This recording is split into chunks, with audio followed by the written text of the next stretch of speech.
start for today? Robben Island, mashallah. On board, in a few moments' time, we'll be sailing on our way to Robben Island with Imam Siraj Wahhaj, inshallah. Follow Radio Islam for all the latest, mashallah.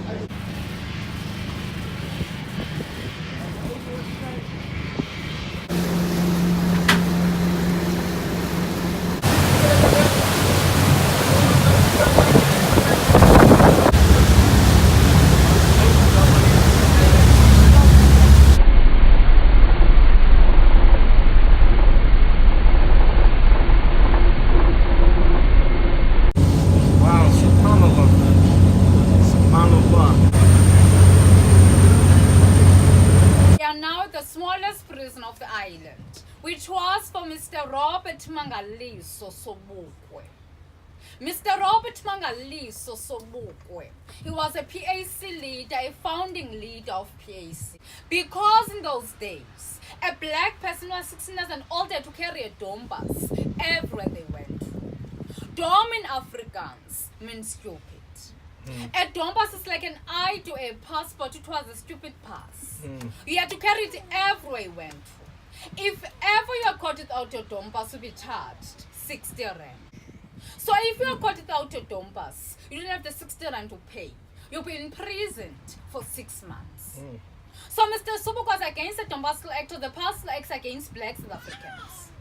On that day, 21st of March 1960, in one particular area in Gauteng, Sharpeville, there were about 5,000 protesters marched to the Sharp police station.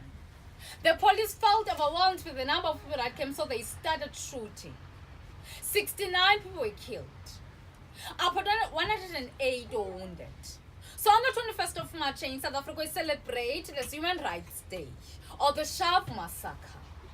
On that day, Mr. Sobukwe, he was not at Sharp police station, he was at Orlando police station in Gauteng, where he was arrested and imprisoned 3 years at Central Pretoria Prison for incitement.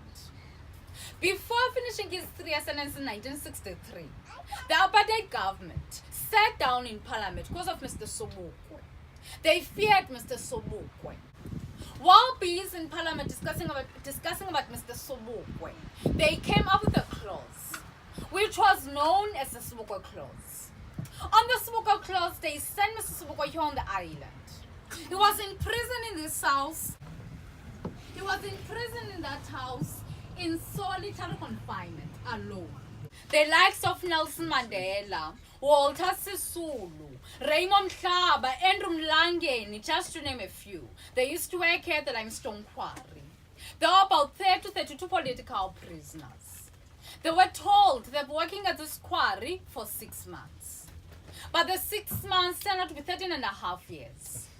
And the reason for working at this quarry, there was no reason at all. It was a way to keep them busy or isolate them from other political prisoners in other sections inside the maximum security prison. They were working at this quarry 5 days a week, 8 hours a day, in any weather condition. And they were not given any protective gear to wear while working here at the limestone quarry. If ever they ask for protective gear, they'll be told it's not part of their uniform. The limestone glare affected their eyes. They needed glasses. And the limestone dust also affected their lungs, because some of them had lung problems because of this quarry. Mr. Nelson Mandela, before he died, he had lung problems. And the late Ahmed Kathrada, he also had lung problems because of this quarry. Some of these political prisoners, they had blisters on their hands because they had no gloves. But you had to continue to work even though you have blisters on your hands. And if ever you were sick during your working hours, and then you go tell a prison warden that you're not feeling well, he would just say to you, go back to work, you're faking your sickness, or you're not sick enough. It was the visitor center between political prisoners and their loved ones from the mainland. A visitor was supposed to be 16 years and older to come and visit. And inside the visitor center, there are only 2 languages to be spoken, English or Afrikaans. They were not allowed to speak their own home languages.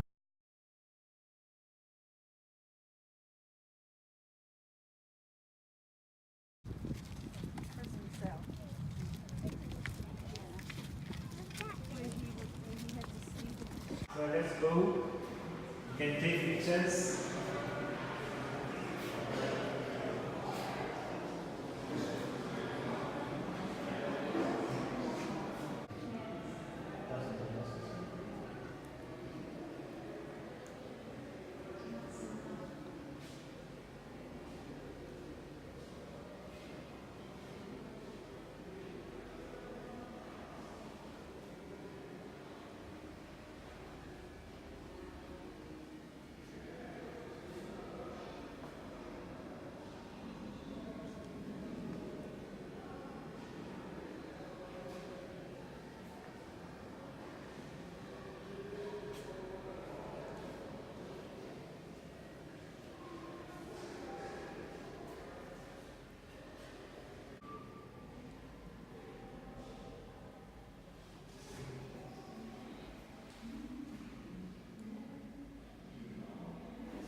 This was one of the group cell sections. This was the D section. D section was also known as Namibian section because people from Namibia were kept in this section. Before its independence, Namibia was known as Southwest Africa. During that time, it was under the administration of the South African government. So that is why the people who were fighting for the liberation of Namibia, when they were convicted, they were brought on the island to serve their sentences. Before we go to Mr. Mandela's cell, this area, this was their exercise yard. When they were given 30 minutes in the morning and 30 minutes in the afternoon exercise time, they would just walk around here. And here, because they didn't have enough space like in a group cell section, so on Saturdays, they played mostly tennis. And then that part along the wall, that used to be Mr. Mandela's garden. Mr. Mandela started writing his book, Long Walk to Freedom, while he was in prison. But because the authorities would come at any time of the day and night to come and search the cells, so Mr. Mandela didn't want to take the risk of keeping the manuscript in his cell, so he used to hide them in his garden. And one of the prisoners was in this section by the name of Mac Maharaj. When he was released, he managed to smuggle out of prison most part of the manuscripts.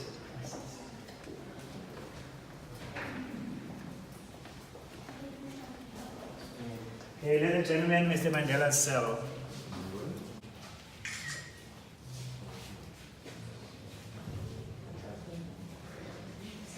Thank you, Radio Islam. Thank you. The experience history, it's an amazing thing. It's a story that has to be told. I'm impacted tremendously.